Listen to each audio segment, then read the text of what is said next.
Assalamualaikum warahmatullahi wabarakatuh. Perkenalkan, saya Firda Yunita Absari, mahasiswa Rombol B PGSD tahun 2020. Pada kesempatan kali ini, saya akan mempresentasikan mengenai perkembangan seni rupa di SD. Di mana menurut Victor Lowenfeld dan juga Lambert Brittain dalam bukunya, mereka mengemukakan bahwa terdapat 6 tahap perkembangan anak, yaitu yang pertama adalah masa mencoreng, yang kedua masa prabagan, yang ketiga adalah masa bagan, yang keempat adalah realisme awal, yang kelima adalah naturalisme semu, dan yang terakhir adalah masa penentuan, di mana masa-masa itu sendiri terbagi sesuai dengan usia anak itu sendiri, yaitu masa mencoreng untuk anak yang berusia 2-4 tahun, di mana masa ini anak masih menggambar seperti benang ruwet. Kita bisa melihat banyak sekali contohnya anak-anak yang menggambar di dinding secara acak dan juga abstrak berbentuk seperti benang ruwet seperti itu. Lalu yang kedua adalah masa prabagan, yaitu masa di mana anak berusia 4 hingga 7 tahun. Pada masa ini anak sudah mulai bisa mengerti simbol-simbol sederhana seperti lingkaran, persegi maupun persegi panjang. Yang ketiga adalah masa bagan, di mana pada masa ini anak berusia 7 hingga 9 tahun. Yang mana pada masa ini gambar anak sudah mulai terkonsep, namun masih bisa dikatakan abstrak. Pada masa ini biasanya anak sudah bisa mulai menggambar manusia dengan mata, hidung, tangan, dan kaki yang lengkap, namun masih bisa dikatakan abstrak. Lalu yang keempat adalah masa realisme awal, yaitu untuk anak yang berusia 9 hingga 12 tahun. Pada masa realisme awal ini, anak sudah mulai mengamati objek secara rinci, namun untuk menuangkannya ke dalam bentuk gambar maupun lukisan masih belum bisa secara real.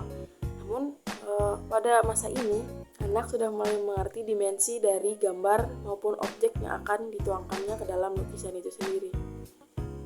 Yang selanjutnya atau yang kelima di sini adalah masa naturalisme semu.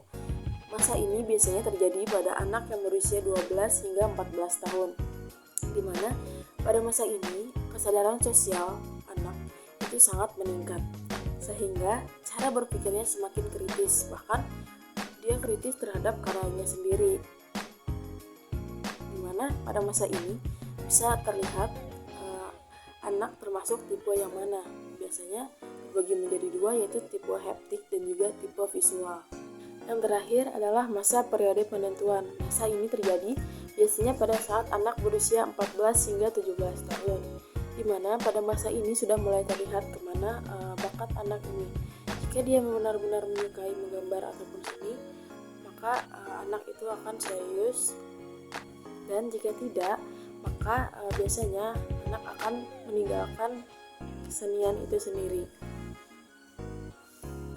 Pada masa ini peranan guru itu sangat penting, dimana jika anak yang memang berbakat pada bidangnya, guru harus benar-benar memberikan perhatian khusus, dan begitu pula sebaliknya jika anak yang tidak suka akan hal ini, maka guru harus bisa membantu anak tersebut menemukan kemana arah bakat dan minatnya. Itu tadi 6 tahap perkembangan menurut Victor Lowenfeld dan Lambert Brittain, yaitu yang pertama adalah masa mencoreng, yaitu masa pada anak berusia 2 hingga 4 tahun. Masa kedua adalah masa prabagan, di mana anak berusia 4 hingga 7 tahun. Masa 3 masa bagan, yaitu masa di mana anak biasanya berusia 7 hingga 9 tahun.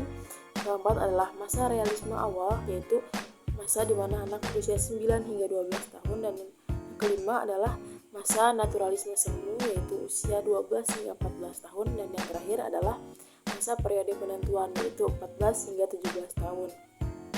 Materi berikutnya adalah mengenai perangkat pembelajaran. Pada materi ini terdiri dari 6 sub bahasan, yaitu yang pertama adalah dalam menyusun perangkat pembelajaran. Yang pertama harus dilakukan adalah perencanaan. Yang kedua adalah membuat rencana pembelajaran, di mana rencana pembelajaran ini sendiri terdiri dari 4 biasanya. Yang pertama adalah program tahunan atau prota, yang kedua program semester atau promes, Yang ketiga adalah rancangan pelaksanaan pembelajaran atau biasa disebut dengan RPP. Dan yang terakhir adalah agenda harian. Keempat hal ini adalah bagian yang menyusun rencana pembelajaran selama 1 tahun.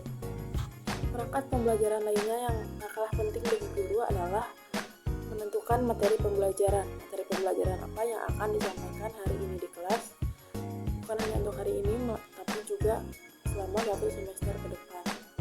Yang berikutnya adalah kegiatan belajar mengajar atau biasa disebut dengan KBM. Pada KBM ini adalah masa yang sangat penting bagi guru karena pada masa ini guru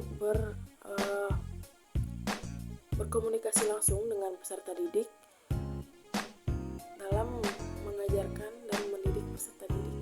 Berikutnya yang tak kalah penting dari 4 bagian sebelumnya adalah media pembelajaran. Media pembelajaran dapat kita ketahui bersama, media pembelajaran ini sangat penting karena sangat mempermudah guru dalam menyampaikan materi di kelas, karena dengan menggunakan media, para peserta didik akan lebih mudah memahami materi apa yang disampaikan oleh guru dan juga lebih mudah mengerti mengenai materi yang disampaikan.